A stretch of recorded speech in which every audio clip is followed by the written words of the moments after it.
Very sorry about that. The internet cut off, but I'm going to try and get him back. I really do apologise. The signal's really hit and miss where I am, but I will try and get him back now. I really do apologise, but I will get him back as soon as I can get him back. I will get him back. Mr. JC with the Search This Girl podcast. Really sorry, guys. I will get him back now. I can. Warren, hi mate. I'll just send you that again. Invite.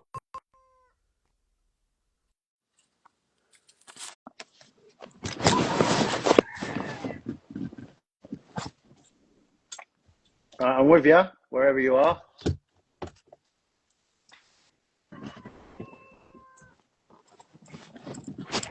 Hello, mate.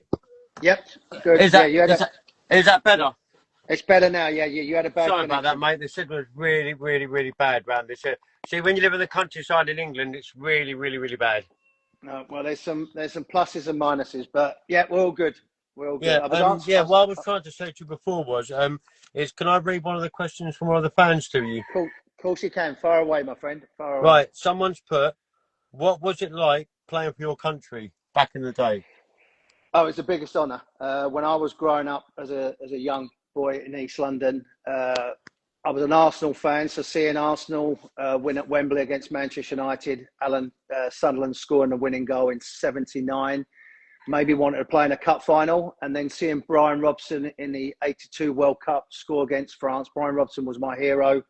To see him score for England made me at that age think, yeah, I want to play for my country. It's the greatest honour. Particularly when, you know, as I said a couple of times in my career, I was told too small, you're not going to make it. Playing non-league football and then getting the chance to play for England. I got 6 caps in the end. So it's the biggest honour I think anybody could have. I wasn't at any major tournaments, but just to put that 3 lines on is the biggest honour. I've got the legacy cap as well. So I went down to Wembley last November, and was lucky enough to get my legacy number, which is 1061. That's my number. So yeah, proud to have that. Big achievement. Thank you. And there's another one from Darren. He put, are you still in contact with your old Newcastle buddies today? Yes, yeah. Good friends, and kept good friends with Rob Lee, Shay Given, John Beresford. Is Alan Shearer's birthday today, so I sent him a message. Still keep in contact with Alan. Obviously, a very good friend of mine was Gary Speed, but unfortunately we lost him a few years ago. But I still keep his texts. I still talk to him now and again in my mind. But all the lads, you know, Steve Watson, I've kept in contact with. Lee Clark, David Ginola, Tino on Instagram, which is a bit unusual because his English is not good and my Spanish is not great. But yeah, a lot of the lads we keep in contact. Celez as well. We had a great team spirit at that place. So yeah, a lot of individuals, but also some people that, you know, that have been good friends over the years.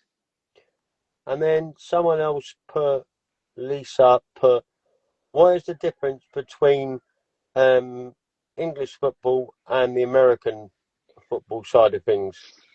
I think the biggest thing with English, the Premier League, and whether it's Championship, Division 1, Division 2 or whatever, is the pace of the game, the physicality of the game. I think when you're in America, you've got a melting pot. Like you can see in Inter Miami, there's a big influence of South American players there, obviously with Messi, Suarez, and the players that they've had, the style of football. Then you look at Kansas City in the middle of the country, which is, you know, pretty direct. They like to get a little bit physical, and there's so many different styles. But in England, it is in your face. That's why we love it. It doesn't stop. The pace of the game is there. The clinical finishing is normally there. And again, just the pace and the atmosphere in the stadiums, the history, tradition. I can go on and on and on, and what makes the Premier League so special. But the MLS is getting there. They're working on their academies. There's some, you know, wonderful stadiums now that are being built. They're not all in, as there maybe was 10, 15 years ago in old American football stadiums. They now have Soccer Pacific Stadium. So, yeah, it's getting there. But the pace of the game is totally different, and the physicality of the game as well. Yeah, and then someone put, how do you find living in the USA rather than the UK? The weather is bloody better. I know you're having a heat wave over there at the moment, but Yeah, tell me about it. I've had 18 years of sunshine between about 20 and 22, 23 degrees, no humidity, nice breeze off the ocean. So the weather, also the positivity. You know, if someone hands me a cup of coffee and says, have a nice day, and they're just doing it for a tip, I'd rather have that than someone grunt and just throw me a cup of tea in my face. You know, I love going back to England. I love, you know, being around people there. My mum, my brother, sister, family's all still in London. But just the quality of life here. You know, my kids used to finish school at 2 o'clock and they go down the beach for 3-4 hours in the sunshine, and the quality of life. And they said the country's so huge. You can go skiing, you can go to the beaches, you can go hiking. There's so many things to do in America, and I just love the positivity. Listen, it's like England. It has its own problems. But where we are, we're lucky enough to have, you know, the beach 150 yards away, the sun shines there, and the people say good morning in the morning rather than just walk past you. So Yeah. it has changed, you know. And as I said, I still love my country and I'm still proud of certain things about it, but we've got to get our act together a little bit. Yeah, then there's one last question.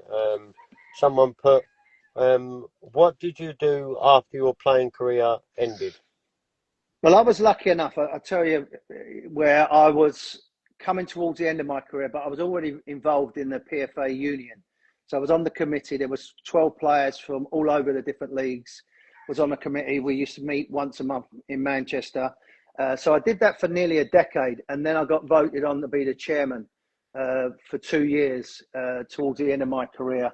And that gave me an insight, my friend, of like, your career's going to end. You know, nothing lasts forever. We used to have like players and young kids that was 19, 20, thought they was going to take the Premier League by storm and get injured and have to find a job. And, you know, then we've got senior players that can't afford to have a knee replacement, helping them. So I knew the game was going to end for me eventually. So a good friend of mine, Stuart Pearce, who's arguably one of the best professionals I've ever worked with, and I've been lucky enough to work with a lot of good pros, but Stuart was there, and he come to Newcastle towards the end of his career, and I was in my late 20s, early 30s, and he got me into coaching. He said, come and do my B licence with me, come and do my A licence. He got that in my brain about doing it. Then I was doing some media, because obviously at Newcastle, they wanted to speak to Alan Shearer, you know, David Ginola, but also, you know, there's an opportunity for myself to get involved in the media. And it's funny how a small world happens, that when I was doing work for Sky, a guy used to come, they call them the runners, used to come down to the cars and take you up to the studio. So we got friendly. I was doing Sky quite a bit. He got friendly. As I was finishing my career, his career was going. And then he ended up being a producer at Sky, John Lyles. And it was when the first football first started happening, interactive football, which was like early 2000s, mid 2000s, with Claire Tomlinson, and they needed to have people to announce the games and go along. So I started, he'd moved up to that producing role, executive producer, and he phoned me up. I was doing my pro license in Lilleshall and said, I just finished in 2005. He said, do you want to be on the show? And I said, yeah, as long as you can give me a regular opportunity. So I'd done some media training, I'd done some work, and we started doing that. And I love the media side. So as I said, I knew it was coming to an end. Towards the end of my career, I finished my pro license. So I had that in my back pocket. Coaching is what I love, but also I was doing some media work. And that come along with Sky, with the way Sky was then interacting.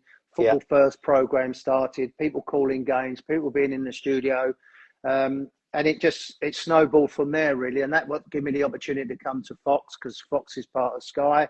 And my coaching license got me in the country because I had a pro license, and a lot of Americans didn't have that, if any, at that time. So I knew my career was coming, so I've made sure. So I never had that moment of like, oh my God, what do I do now? Because I've been planning for it to come along. And also I felt at that time, playing non-league football, playing Champions League football, FA Cup, playing international football, then going full circle, you know, going back to a club where I started from. I'd given the game everything I had.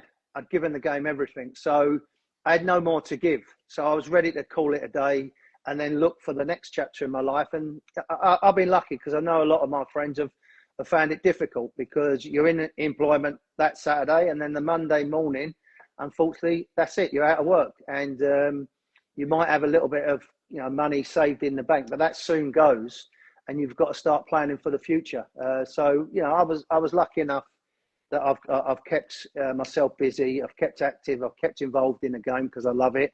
And yeah, there's certain moments that I miss, like the banter in the locker room, in the changing room, and playing for your country and playing against people like Thierry Henry or whether it's been Ryan Giggs, whoever, the top players in the world. I'm ready to move on, and as I said, I've never looked back since. Well, somebody's just done a live question on Instagram. Put, would you like to do an ambassador role at Newcastle like Ryan Taylor and Beresford did? Yeah, that has been. I do a lot in the US because that was one of the questions while we was offline. That I've done some appearances. The Premier League come over to different cities in America, and Newcastle have asked me to be an ambassador role for doing that. I'm actually a little inline exclusive, really. I'm going back for the Liverpool game to give my remembrance for Kevin Keegan. So I'm going to be back for that through the club. Now we've had the new owners. Well, not new, but they're 5 years old. There's a lot more of a connection. I do whatever I can, and I've spoken to people at the club that I'd love to be involved. That was a big part of my life. It was the best time of my life. I just got married. We're playing with the biggest club, one of the biggest clubs in the country, playing with Kevin Keegan, playing with Shearer, playing with Ginola, playing with Ferdinand, Peter Beardsley. It don't come better. And the city was vibrant. The fans was turning out in their thousands to even watch us train, let alone going into the game. So I owe that club and that city everything. So if I can help out in any way, which I've done before in the Newcastle Foundation, I've gone up there and participated a little bit in the walk-in football, which is about my limit at the moment, or seeing some of the kids that come in from local schools and have a conversation with them. So yeah, I would love to be involved in the club in some capacity, and I know Ryan and John Beresford do a good job as well. That coming from somebody from Liverpool, I think it was. And then someone else said, would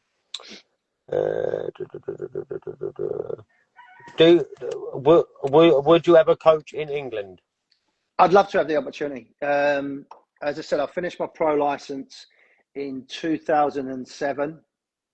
The only job I got offered was Kettering as an assistant manager, which I was ready to do. But then we looked at the possibility of having no linees, no money, 12 points adrift at the bottom. And John Still is a great, great friend of mine who's like the godfather of lower league and non-league football. I asked his opinion and he said, it's not one for you because your first one's, you've got to have a chance. And since then, my friend, I've not really had a sniff at anything, maybe because I was doing my media. But I've got my pro license. I've done a bit of work with Galaxy in their academy. I was running an academy over here, but nothing at the pro level. I just feel like I've got a lot to offer. As I said, not only did I play at the highest level, but also done lower league. I know what it's like. I've done my license. It took 7 years to do all my licenses. So if anybody's out there and there's an opportunity, then I'd love to be involved.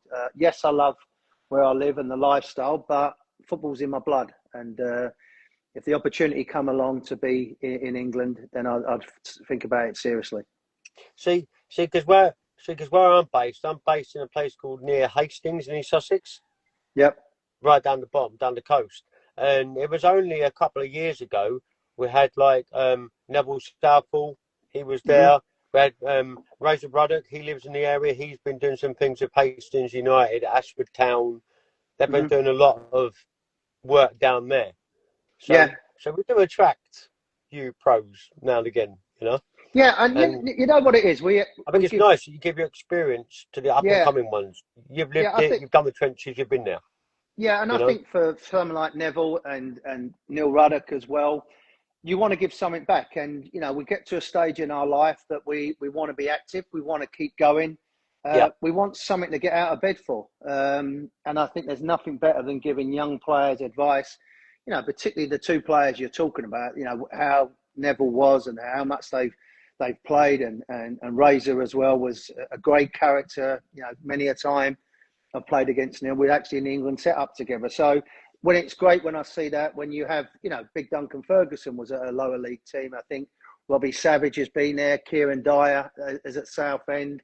The list goes on and on and on for these players to get that opportunity to go out there. And I think a lot of it is because they want to be active and they want to give something back. And also it's a great opportunity for these young players to learn from people that have been there, seen it, done it. You know, I think we get a lot of players getting jobs, and it's not a downfall on them, but you know, I've never played at a level where they can give that advice and to know what it's like being there. I'm not saying you have to. Look at Mourinho, look at Arsene Wenger. They never played at a high level, but I think you know, that can give you an added dimension of knowing what it's like to be in that situation and how to get out of it. But you know, it's great to hear that these players are out there giving something back to the community.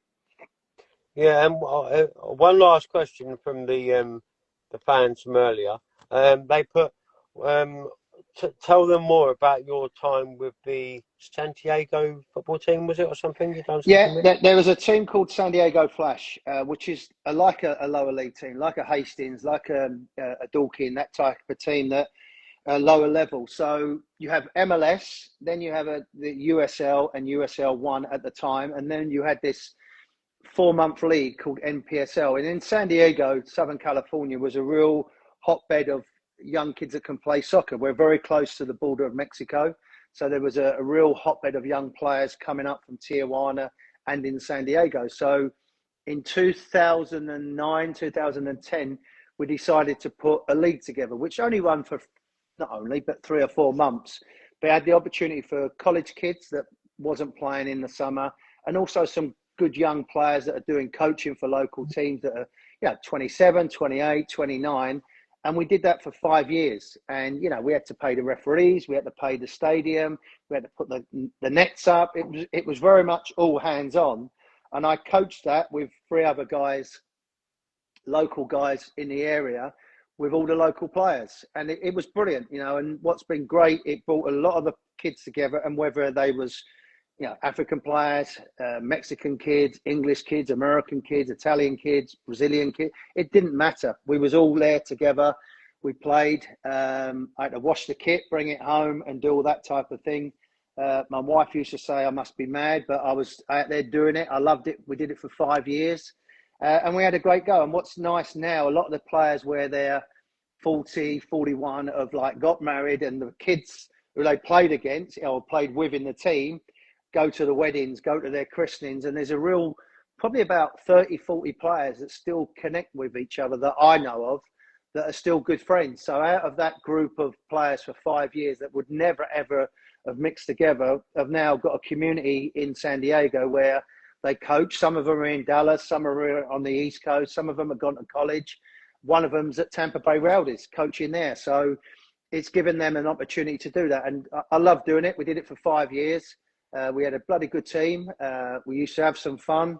But then it was time to, you know, to give it a rest and move on. So that was good times in San Diego. And it gave me a great learning curve about the culture, the people, the level of players that you had. And, you know, we had 1 or 2 players that went back into MLS, which is good to see, because, you know, they was playing at a decent level. Yeah, so you still involved in any coaching roles now, or you just take the back seat for a while? No, unfortunately, I was coaching for a club team and their director, and they wanted to move in a different direction. I was doing some work, and I spent 12 years at the club and gone to a different direction, and I wanted a change as well. So for the last 18 months, I've been looking around, seeing if anything comes along. I was out in Germany doing the Euros. I was obviously around doing the World Cup out here.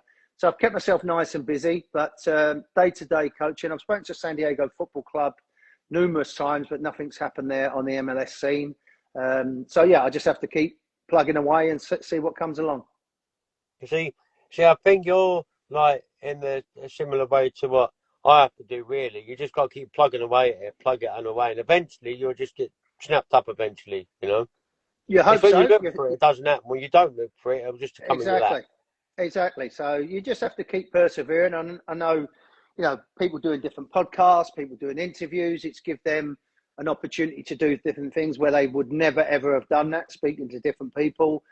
Social media's got its plus, it's got its minuses, but as I said, from my point of view, I know I can give a lot. I'm still young enough, I'm still healthy enough to go out there and give something back to the game. But it's just getting that opportunity, someone believing in you. And the guy, as I mentioned him before, John Still, back in the late 80s, he took a chance on me when Leighton Orient said I was too small. And 3 years later, I was playing for England. So he weren't a bad judge, old John Still. So he's done a fantastic job with a lot of players throughout his career. And people like that sometimes don't get the recognition that they deserve. We hear about all these top people, these top coaches, but the people that are in these lower league, giving young kids a chance to get rejected from Chelsea, Arsenal, Spurs, there, and then get them going and pushing forward. So it's always pleasing to see that. But yeah, that's the only thing I know, my man, is to keep going. No one's going to feel sorry for you, so you just keep plugging away. Yeah, that's one of the reasons why that I do what I do, because I love what I do. I'm obviously a DJ as well, but obviously I started this podcast journey about 10 years ago, and obviously I've been doing it ever since. But I've been battling with social media the last couple of years because of their, what they do sometimes, the social media stuff, it goes a bit crazy sometimes, where you lose your accounts, or you lose this, or you lose that, and you got to start again. And the amount of times, it's a big drop to go from 100,000 straight down to like a couple of thousand, you know what I mean? But now it's started to build momentum itself. Especially on Facebook and Instagram and YouTube and TikTok and all them places. But I've interviewed people from the States as well. But most of my podcast people have been from the States. Majority of them. Like, from the band Odyssey, I interviewed him. Oh, wow. Very personal friend of mine. And then a couple of reality TV stars that had hit TV shows out in the States. And now my idol, Warren Barton. Thank you very much. I can't fault that. And respect you, sir. And like I said, if I can help you in any way, mate, if you've got any campaigns going and you want someone to give it a social media plug for you, just let me know.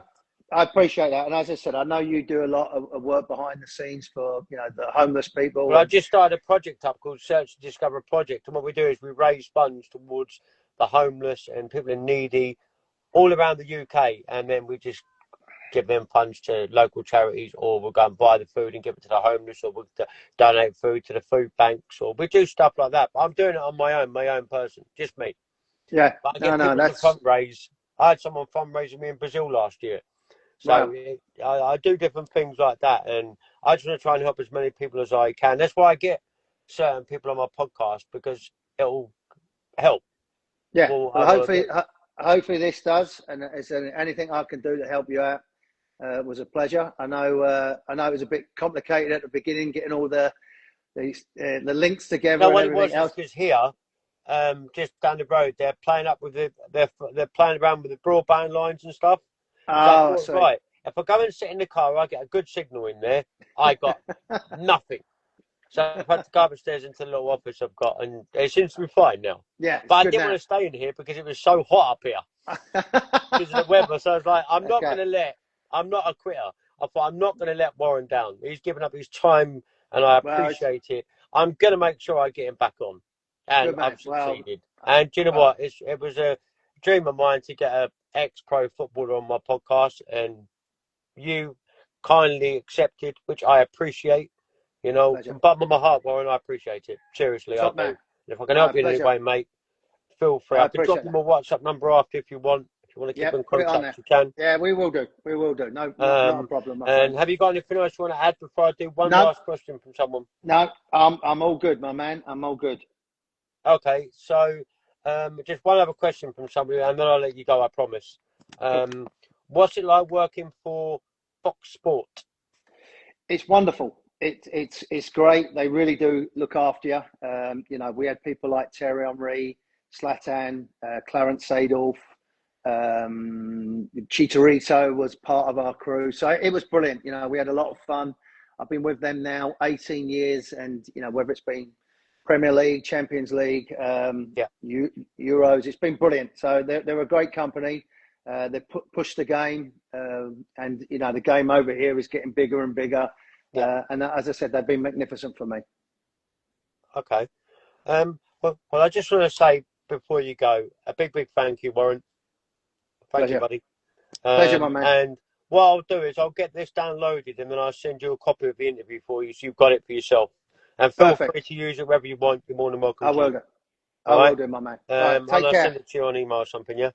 All right. All the best, my friend. Warren, all the best, mate. Thank you, mate. Take care. Bye-bye. Cheers, mate. Bye-bye. Bye-bye. I just want to say a big thank you to ex-Premier League footballer Warren Barton. What a legend. What an absolute superstar. Thank you, Warren. I will send you them things over to you. Give them a WhatsApp number and we'll sort that out from there. Also, a big thank you to the Newcastle fans that have been in today and to all the people that have been watching. I thank you very much for tuning in. Warren, thanks, bro. Cheers, mate. And yeah, go and give him a follow, guys. Warren Barton.